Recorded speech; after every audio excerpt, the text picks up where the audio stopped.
भूमि से जल निकालने के लिए जमीन को खोदा जाता है। इसके लिए व्यक्ति को परिश्रम करना पड़ता है। इसी प्रकार गुरु से विद्या प्राप्त करने में भी परिश्रम और सेवा करनी पड़ती है। सत्पुरुषों के दर्शन करने से पुण्य मिलता होता है। सत्पुरुषों तीर्थों के समान होते हैं। तीर्थों का फल तो कुछ समय बाद मिलता है, किंतु सत्पुरुषों का सत्संग तुरंत फल देता है। जैसे फल में गंध, तिलों में तेल, काष्ठ में अग्नि, दुग्ध में घी, गन्ने में गुड़ है, उसी तरह शरीर में परमात्मा है। इसे पहचानना चाहिए।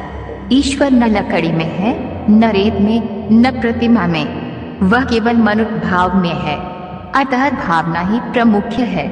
लक्ष्मी चंचल है, प्राण, जीवन, शरीर सब कुछ चंचल और नश्वान है।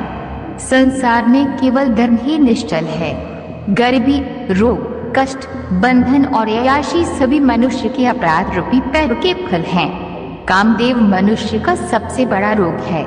अज्ञान या मोह सबसे बड़ा शत्रु है। क्रोध मनुष्य को जला देने वाली भयंकर अग्नि है तथा आत्मज्ञान ही परम सुख है।